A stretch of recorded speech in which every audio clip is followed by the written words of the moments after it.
Hi, I'm Hayley Victoria and welcome back to my crime and policing channel. In today's session, we're going to be looking at assault. So I've covered a little bit about this before, but I want to go into more detail because it's quite important. There are some big differences between common assault and ABH, GBH, all the different types of offences against people, and it's good for us to be able to decide what they are and differentiate between them.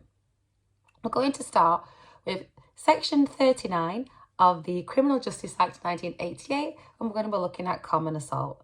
Now, common assault itself can be broken into two different categories. It's a bit confusing, and apparently, according to my Blackstone's policing book, there have been attempts to change it and make it more streamlined, but so far they've not been done.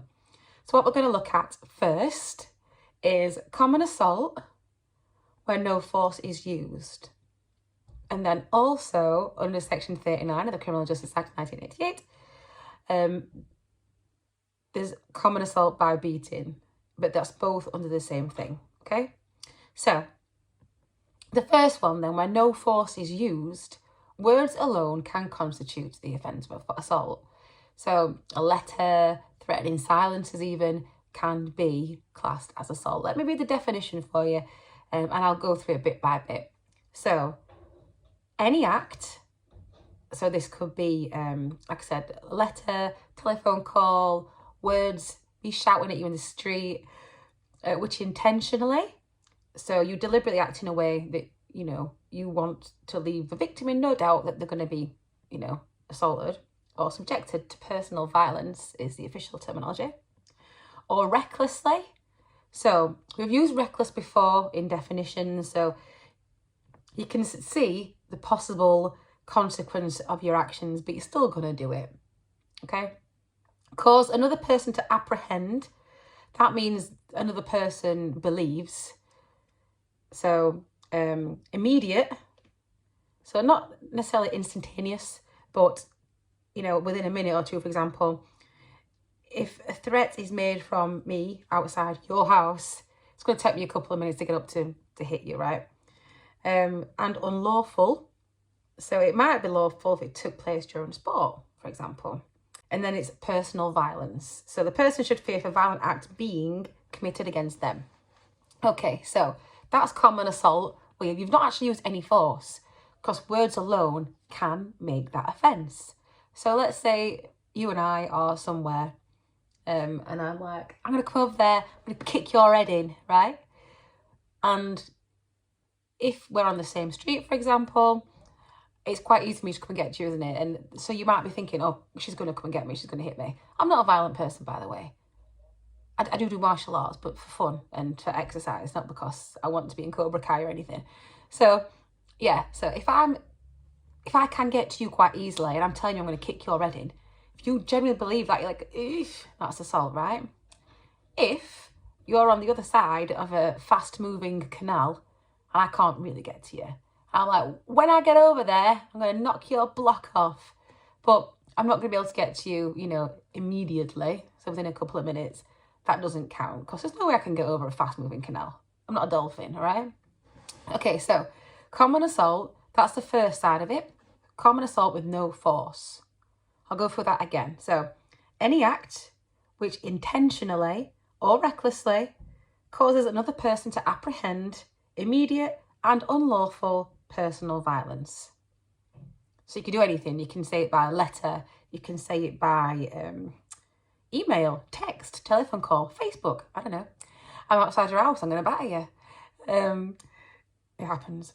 Which intentionally, so you want, it's a deliberate act to make that person fear for their safety.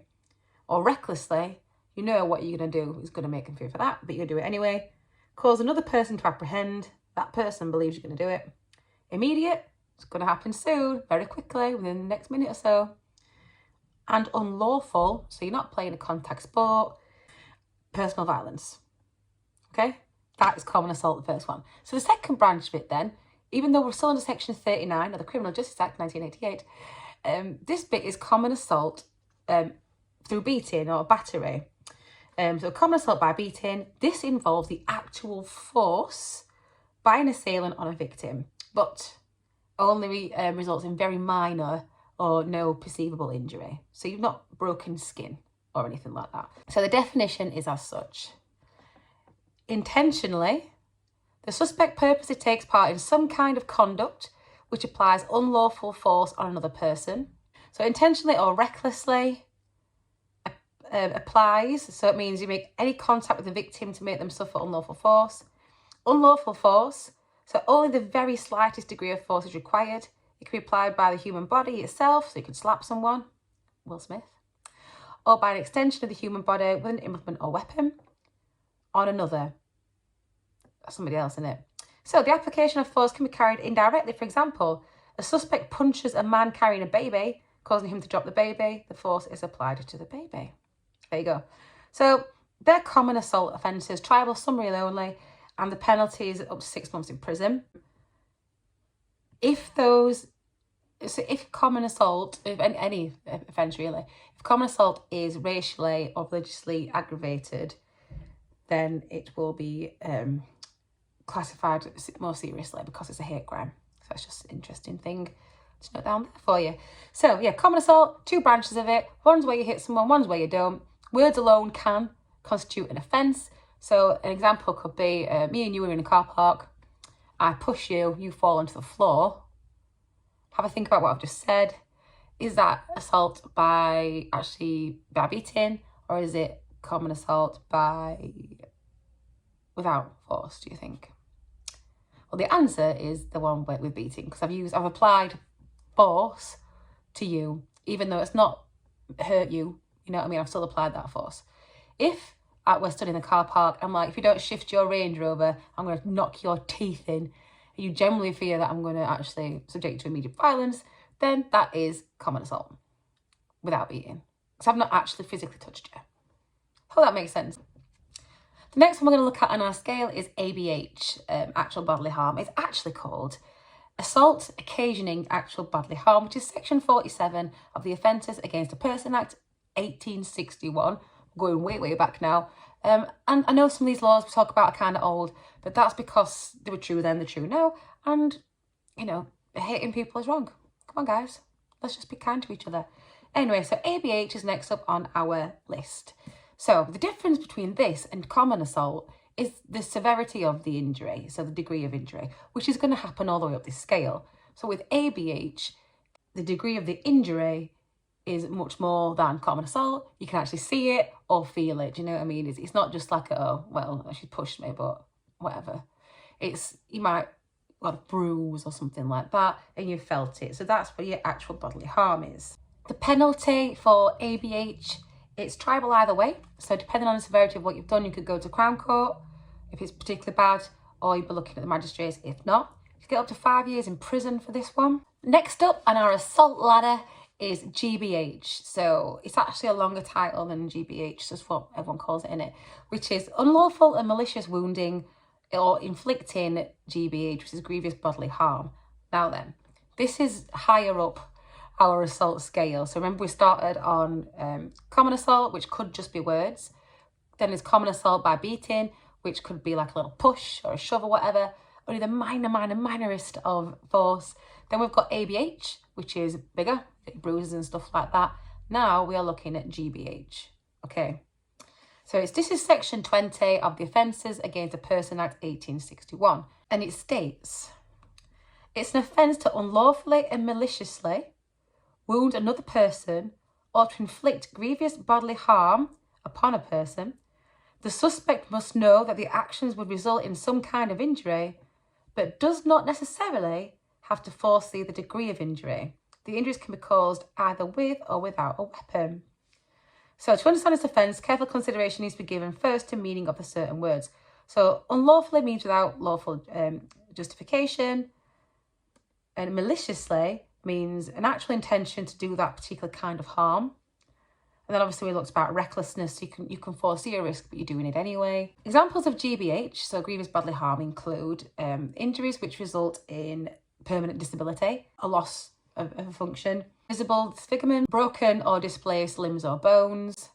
So if you break someone's nose, for example. Injuries with substantial blood loss, so you might need a blood transfusion. Injuries result in like incapacity or in lengthy treatment. And like thinking as well about the psychological injuries as well. That have to be proved by an expert, but that does count if you suffer severe psychological injury due to somebody else's acts, then that does also count, which is good. The interesting thing about GBH is it doesn't have to include assault or battery. So if someone has HIV, for example, and they pass it to their partner knowingly without telling them, then they've committed GBH. Okay, so they're not actually, pushed, punched, or slapped somebody. They've passed them something on that's going to be limiting them for the rest of their lives. So what's interesting with that is that there have been at least 10 convictions of people doing that in the UK. So please don't do it, guys. Let's just be safe. Also, GBH is also triable either way. So that could go to the magistrates, or if it's more severe, it will go to the Crown Courts, as I mentioned either way offences about a million times, but I'll keep mentioning them. If tried summarily, you're looking at 6 months in prison. If tried at indictment, you're looking at 5 years in prison. And as I mentioned before, if it's racially or religiously aggravated, you're looking at it's an aggravating factor, so it will have an impact on that sentence and how it's dealt with as well. Okay, so we've done common assault, ABH and GBH. Okay, let's go from the beginning. Common assault, section 39 of the Criminal Justice Act 1988, let's remember them all. And that could be words alone, if we're looking at branch 1. Branch 2 is where you're like pushing and shoving a bit, but it's only the minorest bit of injury, like none, you can't even see it. Then we've got ABH, which is where you start to see bruising and things like that. So you've actually harmed somebody. Where it sits, right? That's section 47 of the Offences Against a Person Act 1861. Then we've gone up to GBH, or unlawful and malicious wounding or inflicting GBH, which is section 20 of the Offence Against a Person Act 1861. And that's the big stuff. Broken bones, lots of blood everywhere, maybe even permanent disfigurement, bad stuff, right? Physically injuring somebody and rendering them disabled, we're looking at grievous bodily harm. That's a big offence, okay? I hope you're still with me. So we've gone up our scale from common assault, battery, ABH, GBH. Now we're looking at GBH with intent, and this is more serious still. So when we're looking at intent, you might have heard that word before when we're looking at murder and things like that. We're looking at mens rea. So that little Latin phrase, which means the guilty mindset. That's what you've got to prove when you're looking at offences with intent. It doesn't mean you're going camping. Section 18 of the Offences Against a Person Act, 1861. Have you noticed that the more severe they are, by the way, they go in a smaller number? Interesting fact, right? So the full name of this offence is wounding or causing grievous bodily harm with intent to do grievous bodily harm or to resist or prevent arrest. Now then, I'm going to read this out because I want it to be accurate for you guys. Unlawfully and maliciously, by any means whatsoever, wound or cause any GBH to any person. Cause could also make something happen which could be less direct than to inflict. With intent to do some grievous bodily harm to any person. So you've got specific intent to wound or cause GBH. So the suspect must have known that GBH was a virtual certain consequence of the action. So if you're really battering somebody, with intent to resist or prevent the lawful apprehension or detainer of any person. If a suspect pushes a store detective, here's an example from Blackstone's, who is trying to arrest their partner in a shoplifting incident, and the store detective is seriously injured as a result of the push, the offence has been committed. Interesting, right? So the main difference between plain GBH and that GBH is intent, obviously. Intent is obviously difficult to prove. You've got to prove that that person had that mindset. But you can get that from your interviews and stuff like that. And there are some obvious examples as well. So if someone's got a weapon, you don't just walk about with that down the street, do you? Well, I hope not.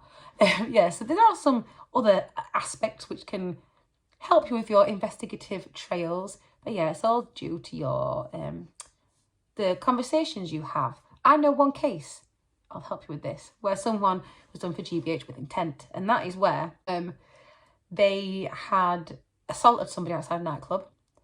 They like knocked them to the ground and stamped on the face and really done a lot of damage to the face, broken the nose and everything. And so you're looking instantly, got broken bones, blood everywhere, looking at GBH, right? Then they found the intent element when one of their friends had told the investigating officers, because there were a couple of them involved, that they'd planned to go out and do this, planned to go out and beat this lad up. And there was text messages between them on their phones where they discussed where they were going to be, what they were going to do to him. There you go. That's an example for you there of a real case. Haha. Okay, cool. So looking at our scale, we're going up again. So Section 39 of the Criminal Justice Act 1988 is common assault or battery. Okay, you got them two little things, remember? Then we've got Section 47 of the Offences Against a Person Act, which is ABH, so actual bodily harm. Section 20 is GBH. Section 18 is GBH with intent. Okay, we're going smaller and smaller and smaller. I hope you're still with me. We're moving up the scale. Now we're on Section 16 of the Offence Against a Person Act 1861. And this is threats to kill. Actually surprisingly common, right? Who'd have thought it, right? In 2022, it's still quite common to try and kill people and to threaten to kill people. So threats to kill can be quite simple, can't they? Basically, I threaten to kill you, you believe it, the offence has been carried out. So if I'm like, now then, I don't know, Dave, I don't know if any of you are called Dave. Right, Dave, that's it now, you've had it. I'm going to kill you. I don't know, I'm not very good at this, am I? I'm not very good at being a baddie. Right, yeah, that's it. You're going down. Oh God, I'm such a nerd. Right, if I threaten to kill you and you believe it, the offence has been carried out. Tick. Okay. But the plot thickens. If we're talking, I'm like, oh, do you know what? I've had enough of Gerald. I'm going to kill him for proper. I've got it all figured out. I'm going to go around to his house tonight. I'm going to kill that guy. If I say that to you and you believe it, I've still committed the offence, whether or not Gerald knows anything about it. So I've threatened to kill. It's been believed. There you go. Threat to kill. Ta-da! Again, this is triable either way, which means it could go to the Crown Courts or it could go to the Magistrates' Courts. So your Magistrate Courts, as I've mentioned before, are your lower level offences, where you get, it's like summary offences, and you get a maximum of 6 months in prison and or a fine for this. If it goes to the Crown Court, which is where you get your juries and things like that, you're looking at up to 10 years in prison for threatening to kill somebody. How's about we just don't do that, right? So, back to my scale. Oh, it's like a memory game. Section 39 of the Criminal Justice Act 1988 is common assault, and that can be 2 strands. Assault by just words or battery, okay? And obviously the difference there is unreasonable force, unlawful force being used on somebody else. Then we've got ABH, which is Section 47 of the Offence Against a Person Act 1861. And that's when we're starting to push and shove and actually cause a little bit of damage. So we're bruising, we're hurting people a bit. You can see it, they can feel it, okay? Then we have GBH, and that's when we get the more messy things. So you're breaking bones, you're permanently disfiguring people, you could be rendering someone disabled from the actions you've done. Then you've got, and that one is Section 20 of the Offences Against a Person Act 1861.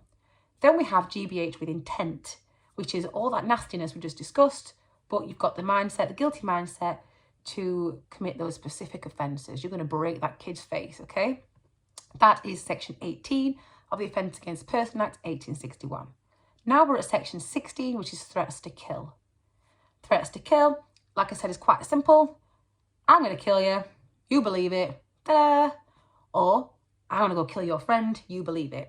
Offence completed. Okay, that's our assault scale so far.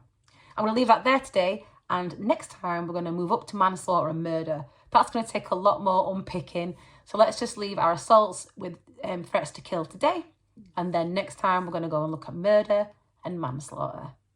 I hope that makes sense. Yeah, and let me know in the comments if there's anything you want me to cover. I've been asked to do this by someone, so thank you very much. And as always, I really like doing this kind of stuff, so please keep asking. Please do keep sharing and subscribing and things like that, because it gives me something to do that's not going to the pub. So thanks. Stay safe, look after each other, and please don't commit any crimes.